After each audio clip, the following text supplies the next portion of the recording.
দি বললো এতে হচ্ছে না, এসা শুরু কর। কেউ কেউ বলল মুসলমানরা ফেসে গেল। এস আয়ার মানে মুসলমানরা ফেসে গেল। এক নৌকাতে হিন্দু আছে, সেই নৌকাতে মুসলমান আছে, সেই নৌকাতে আদিবাসী আছে। হঠাৎ করে নৌকার নিচেই ফুটো হয়ে গেছে।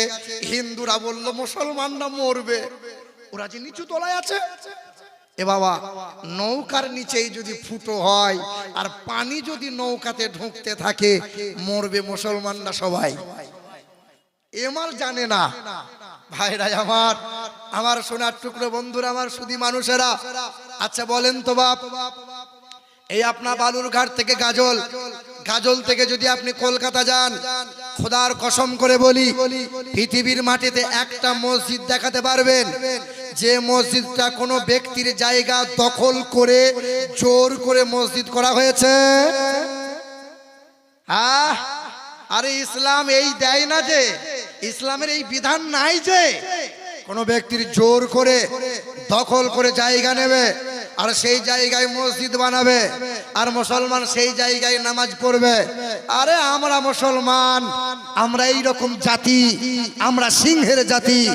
জোর করে দখল করে কোন মসজিদ যদি কেউ তৈরি করে, হিন্দু ভাই তোমাদের ভাঙতে হবে না, আমরাই গুড়িয়ে দেবো।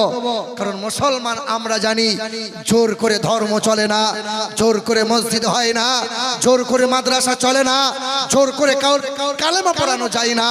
লা ইকরাহা ফিদ্দীন, ধর্মের ব্যাপারে জোর চলে না। লাকুম দীনুকুম ওয়ালিয়া দীন, তোমার ধর্ম তোমার কাছে, আমার ধর্ম আমার কাছে। তুমি পূজা অর্চনা করো, অসুবিধা নাই। আমি যখন আজান দেব, আমি যখন নামাজ পড়বো, আমাকে নিয়ে তোমার এত অসুবিধা কেন? কত মন্দির কত গির্জা আছে, কারো সমস্যা নাই। কিন্তু মসজিদ গুলো দেখলে এক শ্রেণীর বড্ড চুলকানি হয়। কেন হয় বাবা? অ্যালার্জির ট্যাবলেট খাও, কি বলছি বলো, সিরজেন খাও। ভারতের মাটিতে বাইবেল, জান্দাবাস্তা, ত্রিপিটক, রামায়ণ আছে, কারো কোনো সমস্যা নাই। কিন্তু কোরআন নিয়ে বারবার কেন এত মামলা হামলা হয়? দেশের মাটিতে ন্যাংটা সাধু কত যায়, কত আসে। আমরা মুসলমান, আমরা কোনোদিন আমাদের সমস্যা নাই, তোমার ধর্ম তুমি পূরণ পালন করছো। কিন্তু আমাদের টুপি দাড়ি দেখে এক শ্রেণীর মানুষের বড্ড চুলকানি হয়। কেন হবে বাবা? আল্লাহর কসম, বাবরি মসজিদ হক, আমি মুর্শিদাবাদের মাটিতে বলেছে, আমার তো 1 কোটি দেওয়ার ক্ষমতা নাই। হুমায়ুন যদি মসজিদ বানায়, ওই মসজিদে আমি আমিরুল ইসলামের তরফ থেকে 1 লাখ টাকা ইনশাল্লাহ থাকবে। মুসলমান বাবাজিরা, ভাইরা আমার, আমার নওজোয়ান তরুণেরা, তবে এইটা মনে রেখে দেবেন, মুসলমানদেরকে নিয়ে খেলা করেছে ওরা। দাদাও যেমন, দিদিও তেমন। হুমায়ুন কবির তোমাকে বলি, সামনে 26শে ভোট, মুসলমানগুলোকে নিয়ে আবেগে ভাসিয়ে দিও না, মুসলমানগুলোকে নিয়ে তামাশা খেলো না। কারণ হুমায়ুন কবির এই মুসলমান জাতি সবাই জানতে না পারলে কিছু মানুষ তোমাকে জানে। মুসলমান মসজিদ প্রেমিক, মুসলমান মাদ্রাসা প্রেমিক, মুসলমান কোরআন ভালোবাসে।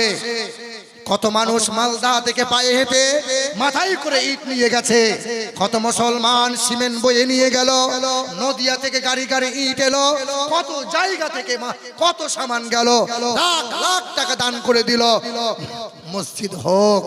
কারণ মসজিদ আমাদের প্রাণের জায়গা, আমাদের ইবাদতের জায়গা। ভাইরা আমার, আমার সোনার টুকরো বন্ধুরা, আপনাদের অসুবিধা হচ্ছে নাকি বাবা?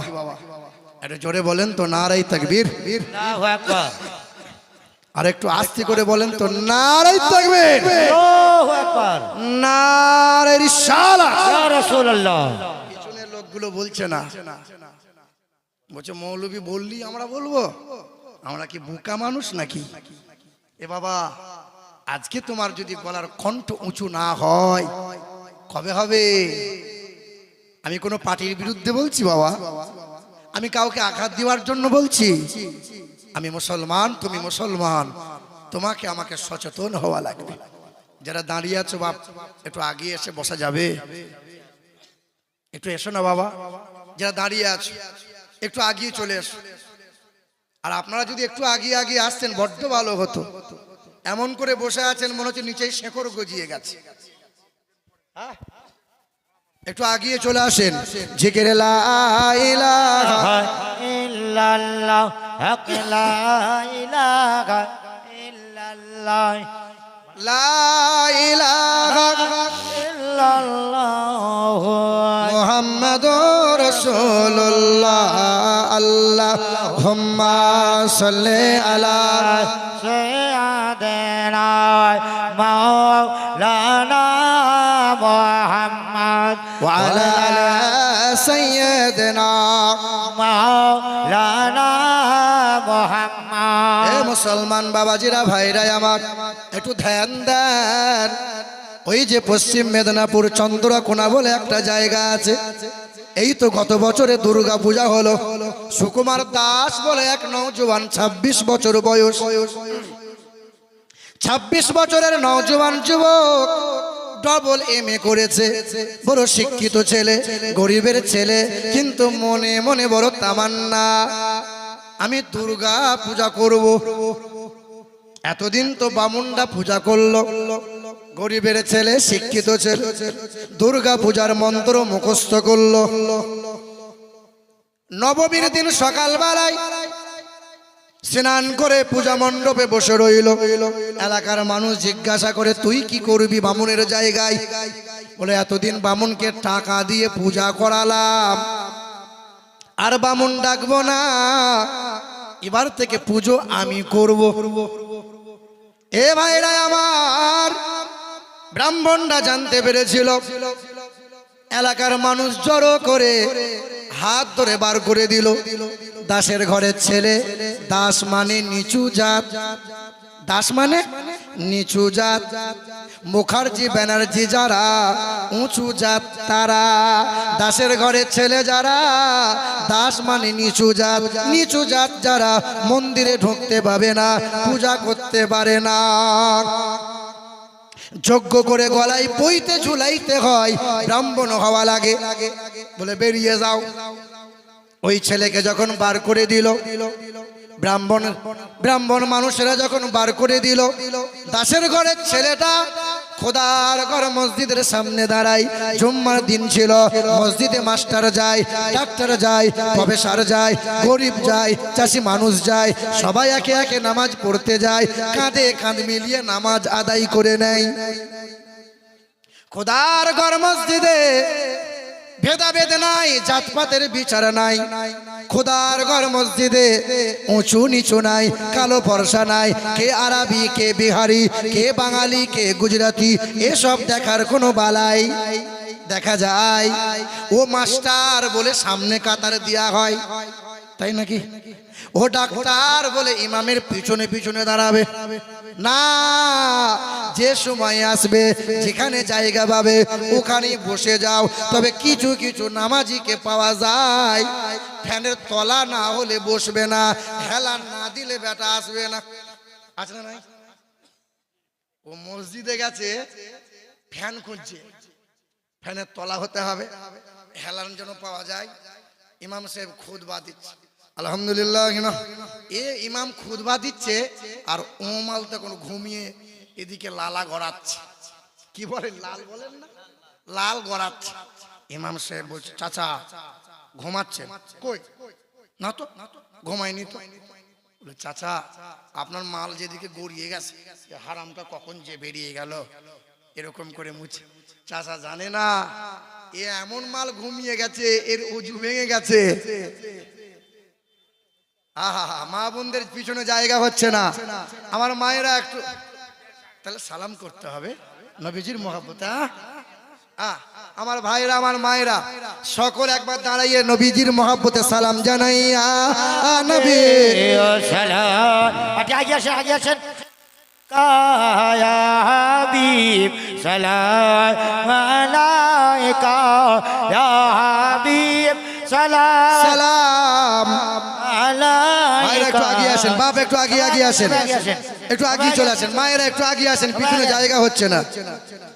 নবী গো আপনার শরণে সালাম জানাই ওই মদিনা আর পানে দেখা দেন নবী স্বপনে চুমিব আপনার চরণে নবী সালাম আলাইকা ইয়া রাসূল মায়েরা একটু আগে আসেন, মায়েরা আলাইকা একটু আগে আসেন। ইয়া হাবিব সালাম আলাইকা সালাওয়াতুল্লাহ। আলাইকা বসে যান, একটু আগে এসে বসবেন। নারে তাকবীর, নারে সালাত, ইসলাম। আর ফাঁকা জায়গা হলো, বসে যান। দরুদ শরীফ আল্লাহুম্মা সাল্লি আলা সাইয়্যিদিনা মাওলানা মুহাম্মদ ওয়া আলা আলি সাইয়্যিদিনা মাওলানা মুহাম্মদ। এ বাবা ইউটিউবার যারা তোমরা ভিডিও আমার রেকর্ডিং করছো, অনুরোধ করছি এই আমার জালসা যখন ছাড়বে পাশে যেন কোনো ঠাকুরের ছবি না থাকে, এটা যেন মনে থাকে। যেন এমন কোনো ভাষা লিখবে না যেন অমুসলিমরা কষ্ট, না না, এটা একদমই পছন্দনীয় না।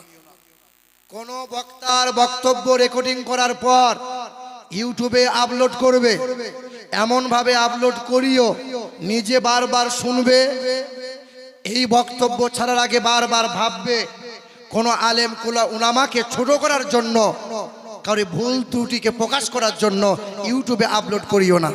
সামান্য কয় টাকার বিনিময়ে একটা আলেমের সম্মান নত হবে, এই চিন্তাধারা একদম করিও না। মুর্শিদাবাদের আমি কয়েকটা জায়গায় ইউটিউবার একদম করতে মানা করে দিয়েছি। এমন বাজে এক জালসা রেকর্ডিং করেছে, রেকর্ডিং করার পরে আমার থামলেন করেছে যে আমিরুল ইসলামকে জেলে আটক করে দিয়েছে। আমার মা খুব এই জলসা শুনেছে, জলসা শোনার পরে হাউমাউ করে কাঁদছে, আমার বেটাকে জেলে ভর দিল, ও তো জানে না। তাই বললাম মা আমি ঠিক আছি, বলে বাপ কিছু হয়নি। এমন ভাবে তোমরা করিও না। মুসলমান ভাইরা আমার, এ নওজোয়ান তরুণেরা, ও মুসলিম ছেলেটা জুম্মার দিনে খোদার ঘর মসজিদের সম্মুখে দাঁড়াই, তাকিয়ে তাকিয়ে দেখে খোদার ঘর মসজিদে উঁচু নাই নিচু নাই, কালো ফর্সা জাতপাতের বিচার খোদার ঘর মসজিদে আছে। বাবা আপনারই গ্রামের কোনো এক গরিব ঘরের ছেলে যদি হাফেজ হয়, আলেম হয়, বাপ রিক্সা চালায়, তার ছেলে যদি হাফেজ হয়, যোগ্যতা অর্জন করে, সে মসজিদে ইমামতি করতে পারে কি পারে না? পারে কি পারে না? তার যদি যোগ্যতা থাকে মক্কা মদিনায় ইমামতি করতে পারে কি পারে না? ও পীরের বেটা পীর হবে, কোথায় কোথায় পেয়েছো যে বামুনের বেটাই বামুন হবে, এদিকে পীরের বেটাই পীর হবে? এসব চলবে না, কুসংস্কার বন্ধ করতে হবে। সাধনা করো, নফল ইবাদত করো, হারাম থেকে বেঁচে থাকো, আল্লাহর নৈকট্য লাভ করো। যজ্ঞ করে গলায় পইতে ঝুলিয়ে দিলে যেমন ব্রাহ্মণ হয় না, সাধনা করে ব্রহ্মাকে লাভ করতে হয়, ঠিক ইবাদত করে আল্লাহর নৈকট্য হাসিল করতে হয়, তবেই আল্লাহর ওলি হওয়া যায়। বংশ পরম্পরা পীর, আমি পীর, ছেলে পীর, নাতি পীর, সব পীর হচ্ছে। রিক্সা চালক পীর হতে পারে, চাষি মানুষ আল্লাহর ওলি হতে পারে, যে কেউ আল্লাহর ওলি বান্দা হতে পারে। বাবা জিরা ভাইরা আমার, এ নওজোয়ান তরুণেরা, 26 বছরের নওজোয়ান ছেলেটা ইমাম সাহেবের কাছে গেল, জুম্মার নামাজ হয়ে গেছে, ইমাম সাহেবের হাতটা ধরেছে, ও হুজুর আমি আপনার কাছে এসেছি, আমি হিন্দু ঘরের ছেলে, কি চাই বাবা? বলে হুজুর আমাকে একটু কোরআন পড়াটা শিখিয়ে দেন। ইমাম সাহেব মাথায় হাত, হিন্দু ঘরের ছেলেটা কোরআন শিখবে, আর আমার মুসলমানের ছেলেরা রাত দিন মোবাইলে খোঁচা মারবে। কালকে গাজলে দাঁড়িয়েছিলাম, আর দুটো ছেলে আমাকে দেখতে পেয়ে বলছে হুজুর আপনাকে মোবাইলে খুব দেখি। তা কি হবে? বলে হুজুর 18 ঘন্টা একটা সেলফি তুলি। দেখছেন না এখন হজ করতে যাচ্ছে, সেলফি তুলছে, দিয়ে মোবাইলে ছেড়ে দিয়ে বলছে হজ করছি, কাল থেকে হাজি বলবি। ফেরেশতা বলছে আছিলা করে বাঁশ ছিলে রেখে দিয়েছে, আয় কি বলো? কোন জামানায় পড়লাম রে, মোবাইল সব খাইলো রে। খেয়েছে না খাই নাই? ঘর থেকে আজ শুরু কইরা মসজিদেতে আসে, আর খাবার টেবিল গোসলখানা বাদ নাই কোনোটাতে। কি খাইলো কি পড়িলো এটাও তোলে সেলফি, আর ফেসবুকেতে আপলোড দিয়া লাগাই শুধু ভেলকি। আছে না নাই? মায়ের সাথে বোনের সাথে গলা গলি সেলফি, আর মায়ের সাথে বোনের সাথে গলা গলি সেলফি। গার্লফ্রেন্ড থাকলে কথা এতো নাই, না তুললে আর হয় কি? জাকাত সাদকা অনুদান যদি কেহ করে, আর 1 কেজি চাল দিয়া বেটা শুধু সেলফি তোলে। দান করলাম। হাফেজ আলেম মুফতি ইমাম বাদ নাই কেহ আর, মানে এখন সবাই সমান। হাফেজ আলেম মুফতি ইমাম বাদ নাই কেহ আর, আর ডাক্তার মাস্টার উকিল নেতা আর প্রফেসর। সভা সমাবেশ আর বায়ানের মহফিলে বক্তা শ্রোতা উভয় এখন সেলফির বাজারে। সেলফি কি গো? মসজিদেতে নামাজে সেলফি ইবাদতে, আর এতে কাপে বসে সেলফি কোরআন তেলাওয়াতে। হজ উমরা করতে গিয়ে আদব আখলাক ভুলে, আর আল্লাহর ঘরকে সামনে রেখে শুধু সেলফি তোলে। এ মোবাইল যে বড় বালা। মস্তান বলছে আমার কাছে মোবাইল আছে, আর মরবি অল্প দিনে। এই মোবাইল কত হাফেজের হাফেজগিরি ছাড়িয়ে দিল, কত ইমামের ইমামতি নষ্ট হয়ে গেল এই মোবাইলে। কত ঘরের বৌমা বাচ্চা রেখে দিয়ে পরের হাত ধরে চলে গেল এই মোবাইলের কারণে। জাত পাত দেখে না, কে হিন্দু কে সাঁওতাল দেখে না, হাত ধরে রাতের বেলায় চলে যায়। কত বাপ মায়ের মাথা ন্যাত হয়ে যায়। কি গো বাপ, আফসোস। বর্ধমান জেলায় গলসি বলে একটা থানা আছে, নাম শুনেছেন আপনারা? গলসি থানা। ভাইরা আমার, থানার পাশাপাশি এক গ্রাম, এক মুসলমান ঘরের মেয়ে, নামাজি মেয়ে, পরহেজগার মেয়ে, হাজি, তার দাদু হাজি, হাজির পুতনি। এক হিন্দুর ছেলে ফেসবুকে হাই হ্যালো লিখেছে, জবাব দেয় না। বারবার যখন হাই হাই লেখে, হঠাৎ করে সালাম দিয়েছে, আসসালামু আলাইকুম। এই মেয়েটা মোবাইলে সালামের জবাব দিয়ে বলছে, কে তুমি? বলে, আমি কিন্তু হিন্দুর ছেলে, তোমাকে খুব ভালো লাগে, তুমি হিজাব পরো, বোরকা পরো, নামাজ পড়ো।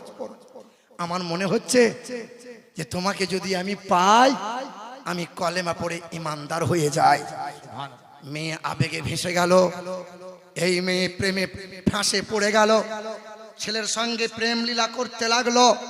মোবাইলে মোবাইলে যোগাযোগ হয়। এই মেয়ের মনে মনে ধারণা, আমাকে যদি বিয়ে করে মুসলমান হয়, এত বড় পুণ্যের কাজ। এই মেয়ে প্রেম ভালোবাসা করে রাতের বেলায় ঘর থেকে বেরিয়ে চলে গেল। 3 মাস যায় নাই, এই মেয়েকে জোর করে পূজা করতে বলল। যখন এই মেয়ে বলল, নামাজি ঘরের মেয়ে আমি, এ কাজ আমার দ্বারাই হবে না, তাকে মেরে গলায় গামছা দিয়ে ফ্যানের মধ্যে ঝুলিয়ে দিল। ঘর থেকে সবাই চলে গেল, প্রশাসন গেল, লাশ সাদা কাপড়ে মুড়িয়ে নিয়ে চলে এলো। এই আমার ঘরের মেয়েরা, তোমাদের সাবধান করি, সাদা রং দেখে ঝাঁপিয়ে পড়ো না। ওই ন্যাংটা পোশাক দেখে, ন্যাংটা চেহারা দেখে তোমরা এইভাবে কারো ফান্দে পড়ে যেও না। দুনিয়ার অবস্থা বড় খারাপ। এই আবহাওয়া, এই বাতাস, বিষাক্ত বাতাস বইছে বাপ। অসুবিধা হচ্ছে আপনাদের। মুসলমান নওজোয়ান তরুণেরা, অমুসলিম ঘরের ছেলে রাতের বেলা ইশার নামাজ পড়, ইমামের কাছে হাজির হয়, আলিফ বেতে শুরু করে দেয়।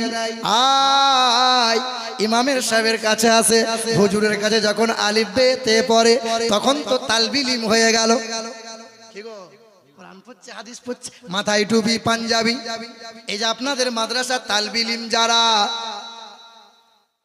কিছু কিছু মানুষ বলে যে যে বাপের ছেলেরা, যে ছেলেরা কথা বাপের মানে না, বাপ বাগাতে পারে না, বদমাইশ ছেলে, ওই বাপ ছেলেগুলোকে মাদ্রাসায় দেয়। মৌলবি তুই সামলা। কি বলো? এই এটা কিন্তু সত্যই কথা। বদ ছেলেকে মাদ্রাসায় দেয়, কোরআনের শীতল হাওয়া পেয়ে এই সন্তান একদিন আল্লাহওয়ালা হয়ে যায়। সুবহানাল্লাহ। এ বাবা, কথা মনে পড়ে গেল। আমি যখন ছোট ছিলাম আমারও গ্রামের মুরব্বীরা বলতো, হ্যাঁ রে মৌলবি হবি, কি করে খাবি, সংসার চালাবি কি করে, এই মৌলবীদের যা বেতন। এ বাবা, মাদ্রাসা তালবিল ইলম যারা হয় খুব ব্রেনি, বিচক্ষণ হয়। হয় কি হয় না? হয় কি হয় না? তো আমি একদিন খাবার খাচ্ছিলাম, তা আমাদের সুন্নত আমি জানি যে চেটে খাওয়া, চেটে খাওয়া। তখন এক ভদ্রলোক পাশ থেকে বলছে, এ মৌলবি জীবনে খাই নাই, চেটে কেমন খাচ্ছে দেখ, চেটে কেমন খাচ্ছে দেখ। এ মুসলমান ভাইরা আমার, তো বলছে, হ্যাঁ রে কোন প্রাণীর দাড়ি থাকে বলতো? তো একজনা আর একজনকে শুনিয়ে আমাকে কটাক্ষ করছে যে দাড়ি থাকে ছাগলের। কার দাড়ি থাকে? মানে আমাকে অপমান করবে। তা আমি তখন এক ভাইকে বললাম, দাড়ি কার থাকে না বলতো? কার থাকে না? কুত্তার। হে বাবা, তখন ও মাল বুঝতে পেরেছে যে আমাকেই মারছে। এবার মাদ্রাসার তালবিল ইলমরা বসে আছে, হাফেজ সাহেব ছেলেগুলোকে কোরআন পড়াচ্ছে। দেখবেন সমাজে কিছু কিছু লোক থাকে এই মৌলবীদের খোঁচা মারার জন্য। থাকে কি থাকে না? ওই ইমাম সাহেব এর নামাজ পড়ে, সামনে গিয়ে হুজুর হুজুর করে হাতে চুমা, আর কোথায় কোথায় যে চুমু খাই বলার কথা নাই, কিন্তু ওই মাল আবার পিছনে গিয়ে বলে এ মাল হুজুর লয় খেজুর, বলে কি বলে না? আছে। এ বাবা, 60 বছরের এক মুরব্বী, চাকরি আর নাই। নিজামুদ্দিন ভাই শুনছেন? শুনছেন আপনারা? কমিটির লোক ভালো করে শুনিয়েন ভাইরা আমার। তো 60 বছর বয়স হয়ে গেলে চাকরি আর থাকে? থাকে না। চাকরি যখন নাই তো বউয়ের কাছে সম্মান নাই, কি গো? ছেলে মেয়ের আর ভালোবাসে না। পেনশন আর ক টাকা, চাকরিতে 60,000 70,000 টাকা রোজগার ঝরম করে কমে গেছে। এ চিন্তা করছে সম্মান নাই তো কি আছে, মিজাজ খিটখিটে হয়ে আছে, মাদ্রাসা তো আছে, দালালহাটে মাদ্রাসা আছে, যাই টুকটুক করে এসছে, আসসালামু আলাইকুম। তা হাফেজ সাহেব বলছে ওয়ালাইকুম আসসালাম। কে? বলে আমি ছত্তারের বাপ গো। বলে এসো চাচা।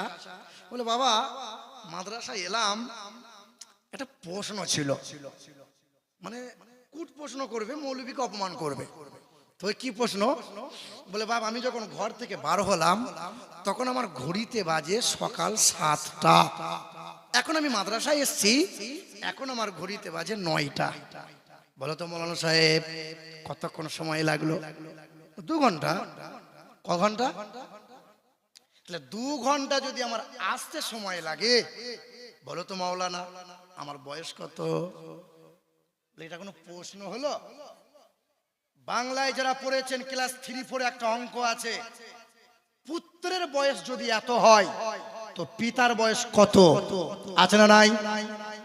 অঙ্ক আছে, পিতা পুত্রের অঙ্ক। এই হিসাব করে কিন্তু প্রশ্ন করেছে। তো মৌলানা সাহেব বলছে বাবিটা পারলাম না। তখন এই মুরব্বী বলে মৌলবীদের বুদ্ধি কম যে, তালবিলিম যা 10টা বসে আছে, 8 বছরে যে তালবিলিম ছেলে বিচক্ষণ একদম। এ বাবা, যে ছেলেটা গাছে দাঁড়িয়ে উঠে ছচ্ছর করে মুততো, ওই ছেলে মাদ্রাসায় এসে একদম সাদা হয়ে গেছে। এ বাবা, তো মাদ্রাসার 8 বছরের ছেলে নাকের পুঁটাটা এরকম মুছে নিয়ে বলছে হুজুর আমি বলবো। বলে বাপ তোর বয়স এখন 8 বছর, এই কদিন আগে মায়ের দুধ ছাড়লি, তা তুই কি বলবি? না হুজুর আপনি যদি বলেন তো আমি উত্তর দেবো। তো বল বাপ। 8 বছরের ছেলে তখন বলছে চাচা কিছু মনে করবেন না তো? বলে না না কেন, বল বাবা। আপনার বয়স এখন 60 বছর, আপনি প্রশ্ন করেছেন যে আসতে যদি আমার 2 ঘন্টা সময় লাগে বয়স কত? তা আমি বলছি আপনার বয়স 60 বছর। তখন এই বয়স্ক মুরব্বী চিন্তা করছে যে এই শিশু বাচ্চা জানলো কি করে আমার বয়স 60 বছর? কি করে জানলো?